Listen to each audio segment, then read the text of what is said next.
नमस्कार साथियों, मैं आपका दोस्त विक्रम सिंह हाजिर हूँ आपके अपने YouTube चैनल रैपिडो क्लासेस पर।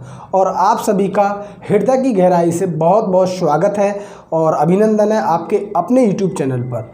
तो साथियों, आज का टॉपिक स्टार्ट करने से पहले एक नया चैप्टर में स्टार्ट करने वाला हूं, लेकिन उससे पहले मैं आपको बता दूं, क्योंकि किसी भी लक्ष्य को पाने के लिए आपको जंग लड़नी पड़ती है। क्योंकि आप जानते हैं, क्योंकि ज़िंदगी क्या है, एक जंग है। और ज़िंदगी क्या है, एक जंग है। क्योंकि लड़नी तो पड़ेगी, सफलता अगर प्राप्त करनी है तो ज़िंदगी लड़नी पड़ेगी। तो इसी के लिए मैं आपके सामने एक मोटिवेशनल थॉट्स लेकर आया हूँ, हर रोज़ की तरह, जो आपके साथ थके हैं अभी पैर ना अभी हिम्मत हारी है, हौसला है ज़िंदगी में कुछ कर दिखाने का, इसीलिए अभी सफ़र जारी है।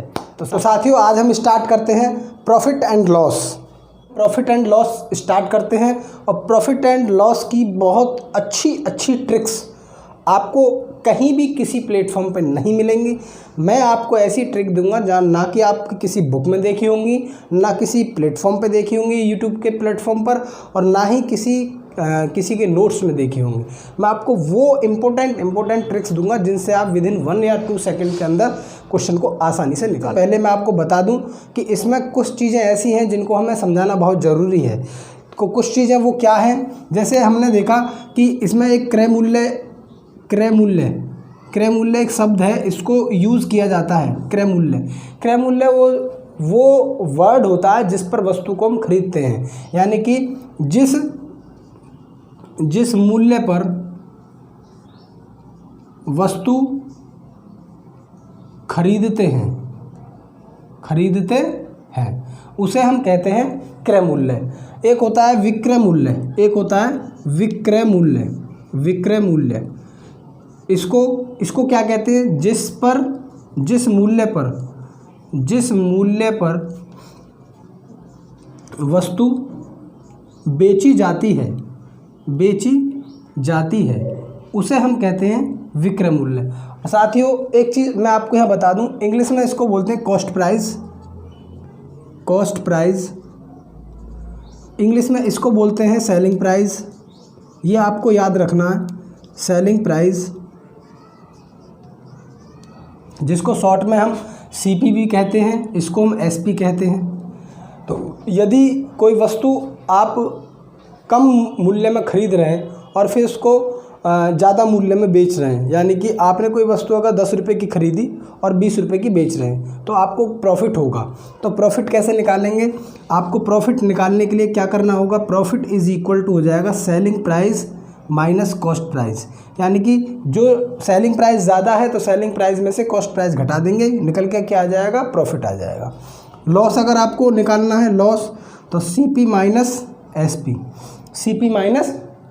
एसपी, यानी कि लॉस अगर आपको होगा तो कॉस्ट प्राइस ज़्यादा होगा और सेलिंग प्राइस कम होगा। तो कॉस्ट प्राइस में से सेलिंग प्राइस को आप माइनस कर देंगे तो आपका लॉस निकल के आ जाएगा।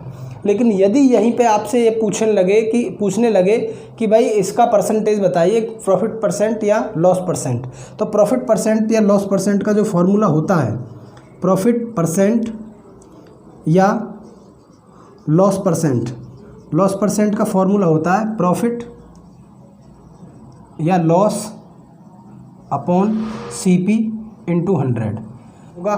तो ये छोटी चीज़ें हैं, जो छोटी बातें हैं, इनको हमें ध्यान में रखना होता है। तो चलते हैं अपने क्वेश्चन की तरफ। आज का पहली वीडियो का पहला क्वेश्चन आपके सामने, यानी कि सोनू ने जो एक वस्तु है वो 3100 रुपये में बेची, लेकिन बेचने पर उसे 24% का लाभ हो गया। तो वस्तु की लागत मूल्य, बिल्कुल सिंपल क्वेश्चन है, लागत मूल्य पूछा है, कॉस्ट प्राइस पूछा है। तो यदि किसी वस्तु को बनाने में जो खर्चा आता है, किसी वस्तु को बनाने में जो कॉस्ट लगती है, उस कॉस्ट को कहते हैं लागत मूल्य, यानी कि उसका मैन्युफैक्चरिंग कॉस्ट, ठीक है। और दूसरा, जब उसको बना के तैयार कर लिया जाता है, उसको जब मार्केट में रखते हैं, उसको जब बेचते हैं, तो वो होता है सेलिंग प्राइस। यानी कि लागत मूल्य और कॉस्ट प्राइस दोनों बराबर होते हैं। तो लागत मूल्य कितना दे रखा है, कॉस्ट प्राइस आपको निकालना है। सेलिंग प्राइस कितना दे रखा है, सेलिंग प्राइस दे रखा है 3100 रुपये में, उसको बेच दिया। लेकिन 3100 रुपये में कब बेचा, ये चीज़ आपको समझनी है। पहला क्वेश्चन है, इसको बहुत अच्छी तरीके से आपको समझना है कि हम किसी भी वस्तु का अगर कॉस्ट प्राइस मानते हैं, यदि किसी भी वस्तु का अगर कॉस्ट प्राइस हम मानते हैं परसेंटेज में, तो ये आपको माइंड में याद रखना है कि 100% वस्तु का कॉस्ट प्राइस होता है। कितना होता है बेटा? 100% होता है। तो 100% यदि वस्तु का कॉस्ट प्राइस है और उसको बेच रहे हैं 24% प्रॉफिट पर, तो इसका मतलब 124% के क्या ले रहे हैं हम? पैसे ले रहे हैं। तो यानी कि कोई वस्तु अगर 100% की हमारे पास है और हम उसको 24% प्रॉफिट पर बेच रहे हैं, तो हमारे पास पैसा कितने परसेंट का आएगा? 100% का तो वही आएगा जो लागत मूल्य है, और 24% फालतू आएगा, तो कुल मिलाकर 124% का पैसा आएगा। बात समझ में आ रही है? अब हम क्या करेंगे, ये 124% जो पैसा है ये कितने के बराबर है? 3100 के। हमने पैसे कितने लिए वस्तु बेचने पर? वस्तु बेचने पर हमने पैसे लिए बेटा 3100 रुपये। ठीक है, अब ये 124% की वैल्यू 3100 रुपये है। अब आपको क्या करना है, इसको डिवाइड करना है। 31 एकम 31 और 31 चौके 104, 124, 31 चौके 124। अब 124 कट गया 4 बार। अब 4% की वैल्यू कितनी आ गई? 100 रुपये आ गई। अब आपको 100% की वैल्यू चाहिए। 100% की वैल्यू चाहिए तो आपको 4 को 100% बनाना है। तो बेटा कितने की मल्टीप्लाई करनी पड़ेगी? 25 की मल्टीप्लाई इधर करनी पड़ेगी, क्योंकि 100% हो जाएगा 25 चौके 100। तो 25 की मल्टीप्लाई इधर करोगे तो बेटा 25 की आप मल्टीप्लाई इधर करोगे तो कितना हो जाएगा? 2500 रुपये। यानी कि वस्तु की कॉस्ट प्राइस कितनी आ गई? 2500 रुपये। इसका ऑप्शन हो जाएगा बी ऑप्शन इसका बिल्कुल सही और राइट आंसर होगा। तो साथियों, क्वेश्चन नंबर 2 आपके सामने है, इसको सॉल्व करते हैं। बहुत शानदार ट्रिक से, उसी बिल्कुल सिंपल वे से हम सॉल्व करेंगे।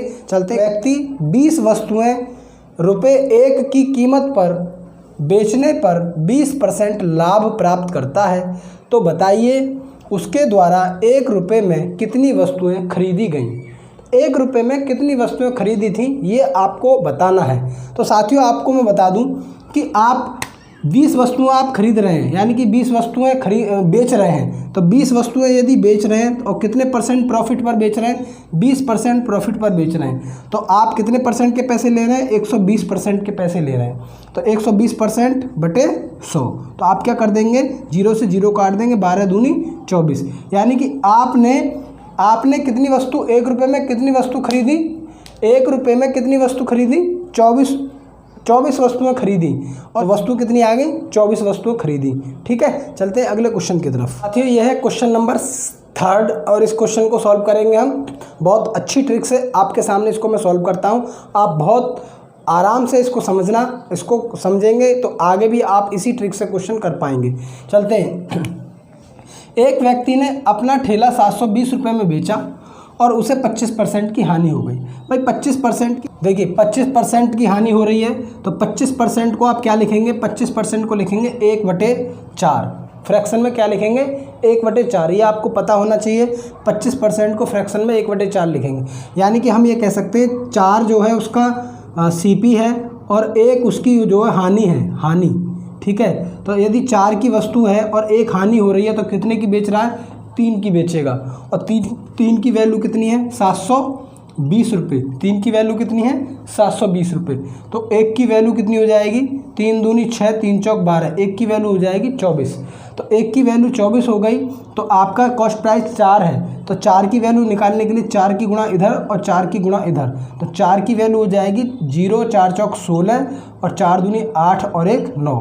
960 रुपये की वो वस्तु हो गई।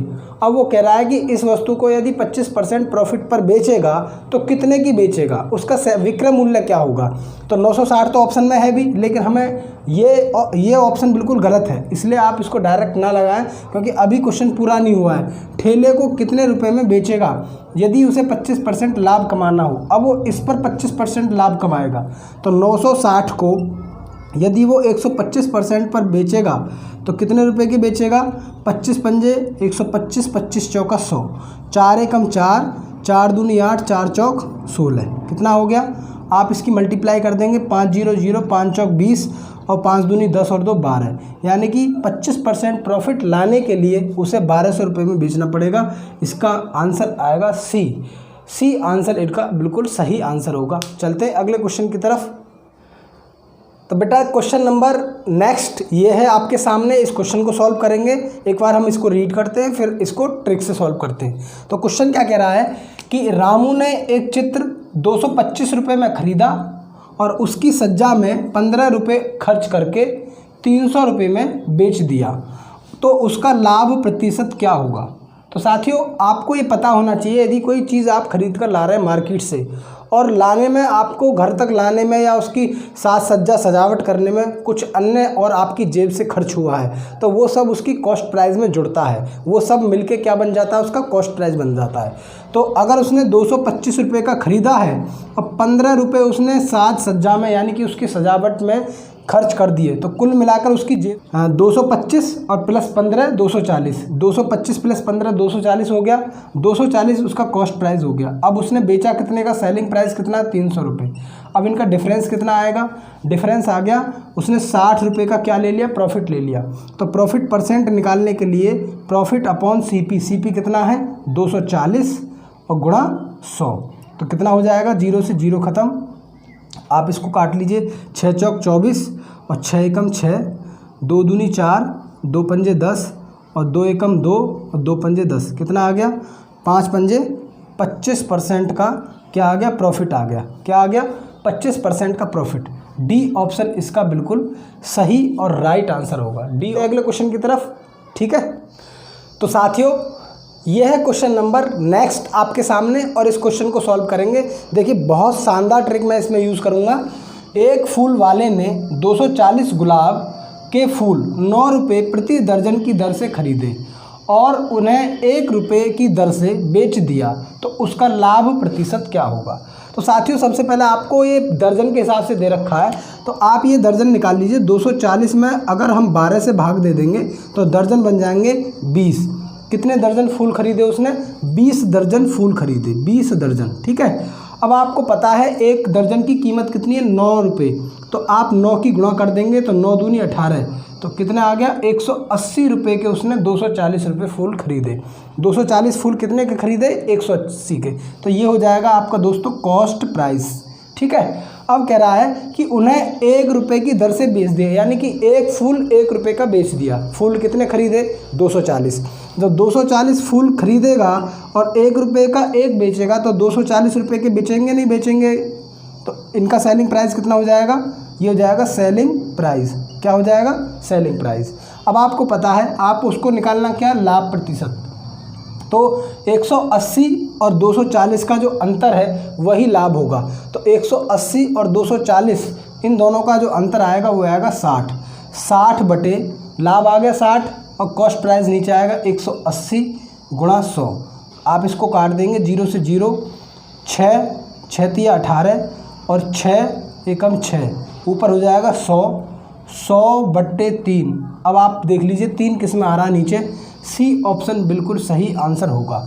33 सही, 1/3% का प्रॉफिट होगा उसको, और 1 रुपये का एक फूल बेचने पर वो 240 रुपये का बेचेगा और ख़रीदे उसने 180 के, तो 180 के खरीदे, 240 के बेचे, 240 में से 180 घटा देंगे, 60 आएगा प्रॉफिट, और प्रॉफिट परसेंट आप निकाल देंगे, प्रॉफिट अपॉन CP इंटू 100।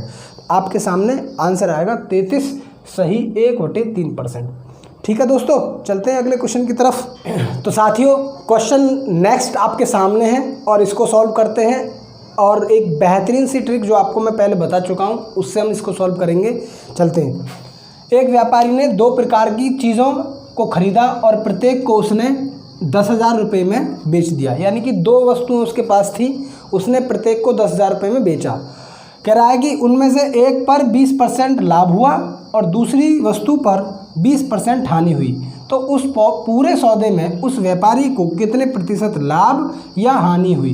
तो साथियों इसमें ना तो आपको ये ध्यान रखना है, जब परसेंट की वैल्यू पूछेगा कितने परसेंट प्रॉफिट या लॉस हुआ, तो आपको परसेंट प्रॉफिट निकालने के लिए ये देखना है कि पहले 20% प्रॉफिट हुआ, तो आप क्या करेंगे, 20% XY वाले फॉर्मूले से इसको करेंगे, प्लस XY/100।